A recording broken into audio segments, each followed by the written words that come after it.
Good morning, everyone. Welcome back to Getting Out of Bed with Micah, where I take you along with me in my journey as I grow in discipline through getting up early and starting my day off in a productive, successful way. So, y'all, I am shook. Today is Friday, end of the week for the videos and all of that. First week doing that for real. But no, I'm shook because so yesterday I got home from work and I was like real tired because I went to bed like stupid late Wednesday. But I was real tired when I got home yesterday. I was like, I'm gonna take me a nap and then I'll do productive things because like I needed to because I'm leaving today for youth conference. And so I've got to like pack in, gotta make sure my clothes are washed. I gotta wash dishes and everything because I do not want to come home to dirty dishes tomorrow late. And so I'm like, take me a nap, get all that stuff straight, be good to go. Because I was like dead tired. So I was like 5, and so I lay down and take a nap. Set my alarm for like 6:30. I'm like, hour and a half, that'll be great. I'll do all my things. Then I'll still go to bed early tonight. It'll be dope. Um, so I so I wake up at 6:30, and I turn off my alarm and I'm like, cool, cool, cool. Let me hop back in bed for a minute. And that's where it ended. I woke up this morning at like 7:15. I'm like, I wake up and I'm like, I hear birds chirping. What is this? What day is it? Where am I? um, anyway, yeah. So it was like 7:15. I got up today. Slept like 14 hours or something. I don't even know I was capable of sleeping that long anymore. Been hanging out with Silas too much. That boy can sleep. Anyway, so yeah, didn't walk or anything this morning. I gotta wash dishes, hopefully, and thankfully, I think I have all the clothes I need, and we're just gonna roll on. So yeah, is what it is. But anyway, a lot of sleep. So great start to the weekend, I guess. It's good. Is what it is. But anyway, what really jumped out at me in my Bible reading today, though, reading in Mark chapter 5, we see here Jesus, like we talked about yesterday, Jesus cast out all the demons from this guy.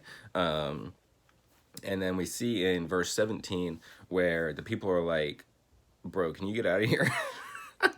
Like, because the people of the town come, he casts demons into the pigs. Pigs all run off the cliff and die. And people tending pigs go back to the town. People come from the town. People are shook. They're like, we don't really want you here. You're stirring up too much stuff. Which, it'd be like that sometimes. But anyway, so they kick Jesus out. And then we see Jesus goes back, and dude named Jairus, however you say that, he comes in and he's like, my daughter's sick, can you come with me? So Jesus goes with him, and he gets stopped because this woman touches him, gets healed. Woo, crazy. And then because he takes that extra time, the Jew comes on, the Jairus's people come and they're like, hey, bro, daughter's dead. Don't worry about it. Let Jesus be. Jesus is like, don't doubt, just believe. It's all good. They roll on. And we see in verse 40 that Jesus rolls up and he's like, y'all, she ain't dead. She's just sleeping. And everybody laughs at him, trifling. But then we see, and this is where we kind of get to the important part. I'm just kind of rolling through this real quick. Anyway, this is where we get to the important part.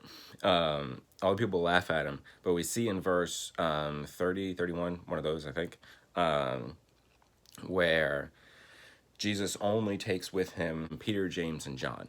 And then, we see where after they laugh at him, he kicks everybody else out of the room. And the thing that I find is important about this is what you allow to speak into your life and who you allow to surround you and who you give that voice to and the things that you do. Because obviously Jesus, like Jesus, he felt it was necessary to remove the doubt from the room for him to be able to raise this girl from the dead. Raising from the dead, to us pretty intense. To Jesus, he's like, whatever. And it should be that way to us, but whatever. So he's like, I'm gonna do this, is what I do. But for me to be able to do this, because it requires faith, I need to get all this doubt out of the room, and I'm only going to take with me those who I know will support me in this. They may not understand it. They may not, have done it themselves. Who knows? It may not make sense to them and everything, but they will support me. They will stand with me, and their doubt isn't going to keep me from doing this. So, the thing with this for me is to really take inventory of my life, because I have all kinds of people that I love and people that are great. But in the moments where life is at its most intense, in the moments where it requires the most faith, in the moments where I'm like, what am I doing? What's going on? What is this? And, I try to be really careful of the people that I allow to speak into that situation, because Jesus did. As we see here, Jesus was careful about what he allowed into the most intense situations of his life. We see this as a consistent theme throughout everything that he does, where he takes, I'm pretty sure just these three are his three, and he takes these three into the most intense situations of his life, when he needs just those close people that he knows will support him no matter what. And so this is something that I try to be very careful of, and something that is very important, because allowing the wrong voice to speak into your situation, when you're at a really fragile point, can be the tipping point that breaks you.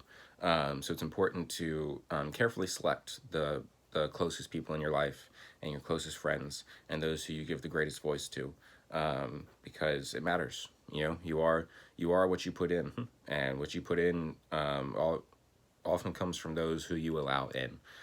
So yeah, really enjoyed that. Love that today. That'll be it then for today's Getting Out of Bed with Micah. Thank you so much for watching. Be sure to like, comment, and subscribe. And always remember that you are important, that you are valuable, that you matter, that Jesus loves you, and so do I. And I'll see you Monday. Toodaloo. Bye.